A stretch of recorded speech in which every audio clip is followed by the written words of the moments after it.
October 23, 1942, Marith, Egypt. 5 miles from the German front line, canvas covers came off 600 British tanks in the pre-dawn darkness. The transformation took minutes. What German reconnaissance had photographed as ordinary supply trucks the day before now revealed themselves as Valentine, Grant, Sherman, and Crusader tanks. The crews said nothing. They simply started their engines and began rolling toward the minefields. The Germans, sleeping in their forward positions, had no idea what was coming. Before we dive deeper into this incredible story of deception, take a moment to like this video and subscribe to the channel. We bring you the most fascinating, untold stories of World War II, researched from primary sources and veteran accounts. Drop a comment below telling us where you're watching from. We love hearing from our community around the world. And if you enjoy content like this, share it with someone who appreciates real history told the way it deserves to be told. Now, let's get back to Egypt, 1942. The night was warm. The moon hung full over the desert, exactly as General Bernard Montgomery had planned. At 21:40 hours, over 800 British guns opened fire. The barrage shook the earth for 4 straight hours. German soldiers in their trenches reported later that they had suspected absolutely nothing. Their intelligence officers had assured them the British offensive wouldn't begin for weeks. The enemy tank divisions were still training 50 miles to the rear. A dummy water pipeline was advancing southward at 5 miles per day, nowhere near completion. Supply dumps were building in the wrong sector. Everything pointed to late November at the earliest. And in that moment, as the shells began falling and the earth trembled beneath them, German commanders realized they had been utterly, catastrophically deceived. The man responsible for Germany's confidence sat 1,600 miles away in a sanatorium near Lake Garda. Field Marshal Erwin Rommel had felt comfortable enough to take sick leave. His doctors said he needed rest. His intelligence staff said the British weren't ready to attack. He believed both he shouldn't have. Because while Rommel recovered in Italy, a 46-year-old British film director named Geoffrey Barkas was orchestrating the greatest conjuring trick in military history. A deception so complete, so sophisticated, that it would convince one of history's most celebrated commanders to position his armored reserves exactly where the British wanted them. Barkas had won an Oscar in 1936 for Wings Over Everest. He'd directed 14 films, including location work in Africa for King Solomon's Mines. He knew how to create illusions that fooled cameras. Now he would use those skills to fool German aerial reconnaissance. The challenge seemed impossible. You cannot hide nearly 200,000 men on terrain as flat as a billiard table. You cannot conceal over 1,000 tanks when enemy aircraft fly overhead daily. You cannot move 6,000 tons of supplies to within 5 miles of the front without anyone noticing. But Barkas would do exactly that, and the enemy testimony would prove it. September 16, 1942, Major Freddie de Gingand, Montgomery's chief of staff, summoned Barkas to 8th Army headquarters. The briefing presented an impossible challenge. British forces planned to attack in the north, along the coast road near El Alamein, but German intelligence expected the attack in the south, near the Munasib Depression. Montgomery wanted to keep it that way. He wanted the Germans looking south, while his real striking force massed in the north. Barkas needed to create a phantom army in the southern sector. He needed to disguise real tanks as trucks in the northern sector. And he needed to do it all without German reconnaissance detecting a thing. Barkas walked on the beach that evening with his deputy, Major Tony Ayrton. Ayrton was 33 years old, a painter, son of architect Maxwell Ayrton. By day's end, they had typed a proposal: create dummy tanks, artillery, and supply dumps in the south. Use canvas covers, they called them, Sunshields, to disguise real tanks as trucks in the north. Move the entire operation forward under cover of darkness in the final days before the attack. Montgomery approved the plan. Then he doubled its ambition. Not to armored brigades, an entire armored corps, over 600 vehicles. Barkas realized he was being asked to hide the equivalent of a small city's worth of military hardware on completely open ground.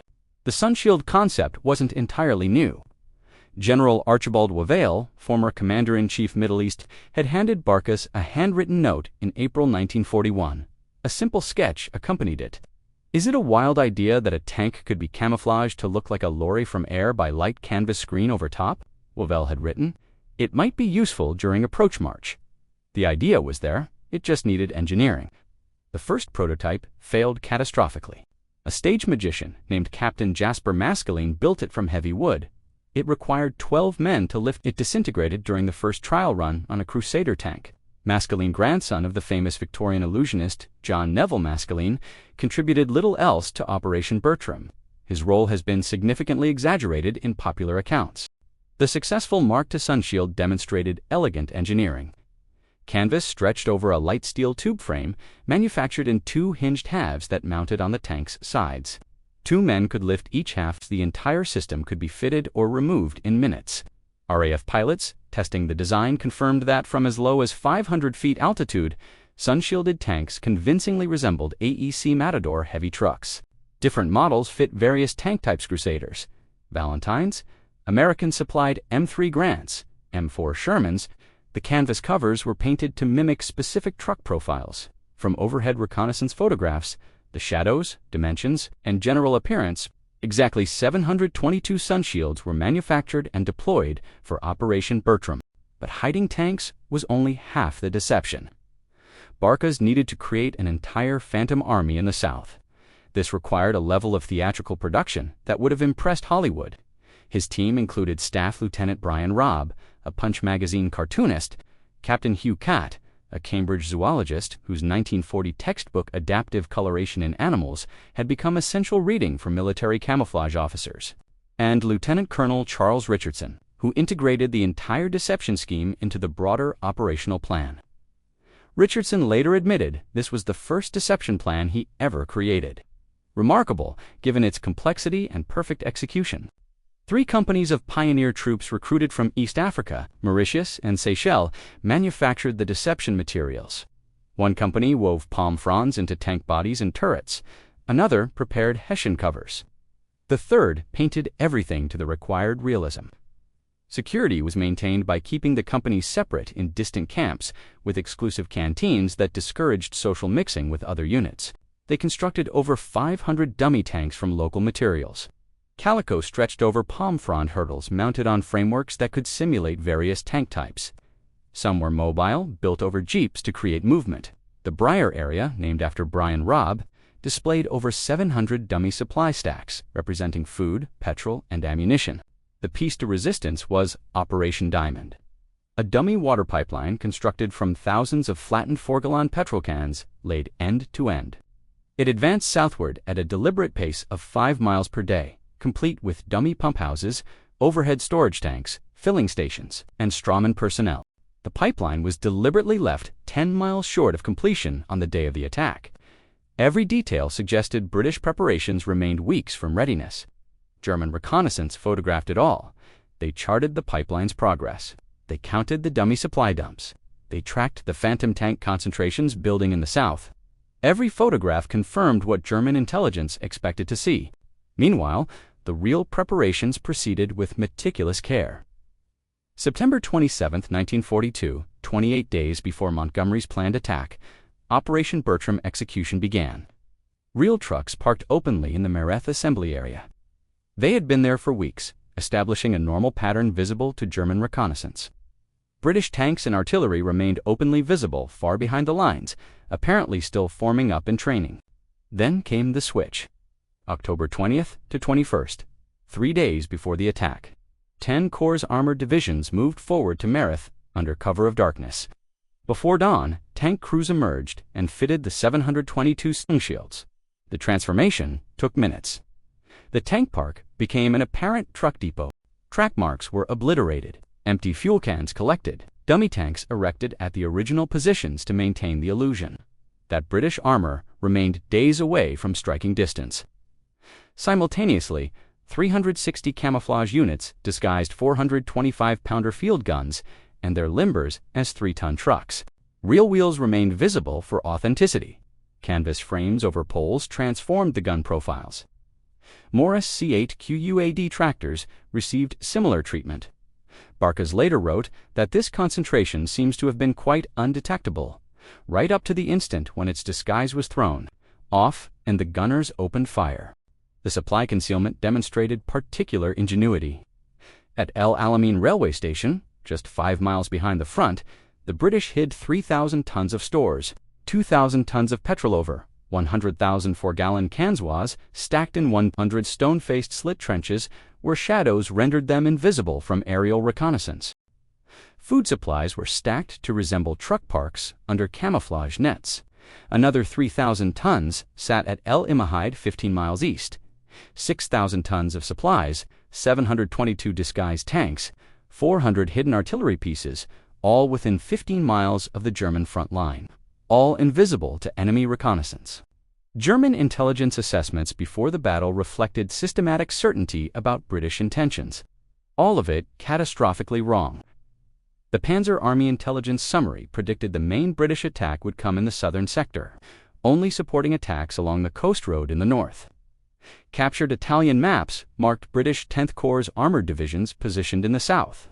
There was no indication of threat from the Mareth area, where Montgomery was actually massing his striking force. Acting Commander General Georg Stumm believed the British attack would not begin for several weeks. The assessment was so confident that Rommel felt comfortable taking leave in Germany. That confidence would prove fatal. The British even pulled off a sophisticated double bluff in the southern sector. On October 15th, 1 week before the attack, construction teams erected 3.5 dummy field artillery regiments, 84 dummy guns at the edge of the Montgomery Depression.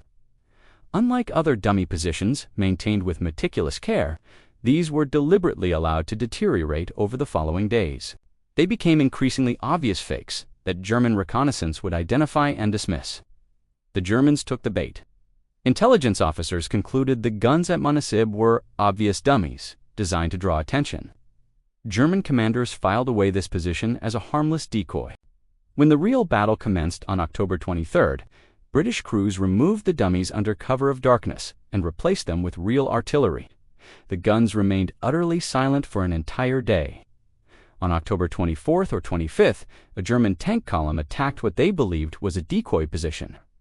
They found themselves under devastating fire from masked 25-pounders they had dismissed as fakes. Deception within deception. The sophistication was breathtaking. Every assumption was wrong. Every intelligence assessment was backwards. Every disposition was exploited. And by the time they realized what had happened, 800 British guns were already firing, and 600 British tanks were already moving forward. The night of October 23rd arrived with a full moon. Montgomery had planned for this. Maximum visibility for the sappers clearing paths through the minefields. At 21:40 hours, the barrage began. 4 hours of continuous fire that shattered German forward positions before a single infantryman advanced. For British Commonwealth divisions of 30th Corps surged forward 51st Highland Division, 9th Australian Division, 2nd New Zealand Division, 1st South African Division. Behind them, ready to exploit the breakthrough, sat 600 to 700 tanks of 10th Corps. The same tanks German intelligence had last located over 50 miles to the rear. In the Mareth assembly area, over 700 Sunshields came off in minutes. As dawn approached, the trucks that German reconnaissance had monitored for days transformed into Valentine, Grant, Sherman, and Crusader tanks. They began moving toward the cleared corridors through the minefields. The 425-pounder field guns that had been disguised as trucks revealed themselves with devastating effect. German soldiers in forward positions reported later that they had no warning whatsoever. The enemy seemed to have known nothing until the main attack broke upon them. Everything was happening in the wrong place. The main assault was in the north, not the south. Massive tank concentrations that should have been days away were already at the front line. General Georg Stumm reacted with confusion and alarm. German headquarters received conflicting reports about the scope of the attack. Stumm personally went forward on the morning of October 24th to assess the situation, an extraordinary step for an army commander that revealed how thoroughly the battle had deviated from German expectations. His vehicle came under British fire. His signals officer, Colonel Andreas Buchting, was shot and killed. Stumm suffered a fatal heart attack. The Afrika Korps was left without a commander for several critical hours. The deception's effectiveness persisted into the battle's opening days. 21st Panzer Division and Italian Ariete Division remained positioned in the south for the first 4 days, waiting for an attack that never came there. Rommel himself, hastily recalled from his German sanatorium, did not reach the battlefield until October 25th. 2 days into the battle, by then, British forces had established positions that split his defensive line. fuel shortages, which British intelligence from Ultra decrypts, had confirmed. German armor could not rapidly reposition once the deception became apparent. Rommel held back substantial armored forces in the southern sector, still expecting the main British attack there, despite overwhelming evidence that the northern assault represented Montgomery's genuine effort. 15th Panzer Division fought alone in the north, unable to concentrate sufficient force to eliminate British penetration. The captured commander of the Afrika Korps armor provided the most striking confirmation of the deception's success. General Wilhelm Ritter, von Thoma, described by British historian B. H. Ladelhart as the most famous of the original German tank leaders next to Guderian, was captured on November 4, 1942. He dined that evening with Montgomery in his command caravan. During this extraordinary encounter, von Thoma made a frank admission. He had believed the Allies possessed at least one more armored division than they actually did. He expected the main attack in the south. Both assessments reflected the phantom army the British had created and the successful concealment of real forces in the north. This was enemy testimony, not British boasting. Rommel himself conspicuously avoided discussing the deception in his post-war reflections. He attributed the Alamein defeat to superior air power and insufficient motorized units. He wrote that the number of Allied tank units was double that of the German and Italian troops, and the British command of the air was complete. His silence on the camouflage and deception measures that enabled British forces to achieve surprise speaks volumes. It is telling that Rommel does not comment on the deceptions that led to the outflanking and defeat of his panzer army. Winston Churchill's announcement to the House of Commons on November 11, 1942, provided the British government's official acknowledgement by a marvelous system of camouflage. Complete tactical surprise was achieved in the desert. The statistics reveal the deception's material impact on combat outcomes. Starting positions on October 23 showed Axis forces with approximately 500 tanks around, half of them German panzers, half inferior Italian models. British forces fielded over 1,400 tanks. By November 1st, Axis forces were down to only a few dozen operational tanks. British forces maintained several hundred tanks operational. By November 2nd, when Operation Supercharge commenced, German armor had been reduced to approximately 30 operational panzers. The deception enabled this dramatic attrition imbalance by preventing German armor from concentrating at the point of attack. 21st Panzer Division remained in the southern sector for 4 critical days while British forces established their northern penetration. By November 4th, the battle had ended in complete British victory. Axis forces suffered 30,000 captured, 10,000 killed or wounded, 500 tanks destroyed, 400 guns lost. The victory permanently ended the Axis threat to Egypt and the Suez Canal.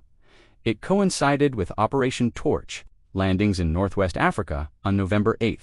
It began the relentless Allied advance that would culminate in Axis surrender in Tunisia by May 1943. Jeffrey Barkas modestly insisted that none of his colleagues was so foolish as to think that El Alamein had been won by conjuring tricks with stick, string, and canvas. He attributed the victory to the bravery of the fighting men. But the statistics demonstrate that the deception provided the crucial edge that transformed material superiority into decisive victory. Operation Bertram stands as one of the greatest military deceptions of the Second World War. 722 Sunshields, 500 dummy tanks, a fake water pipeline, all wielded by a film director, a painter, a zoologist, and a handful of artists who understood what professional intelligence officers had overlooked: that the most effective lies are those the enemy wants to believe. Churchill called it a marvelous system of camouflage. Von Thoma admitted he had been fooled. Rommel never discussed it in his memoirs. The statistics speak for themselves. Complete tactical surprise achieved. German armor defeated in detail. Victory that changed the North African campaign.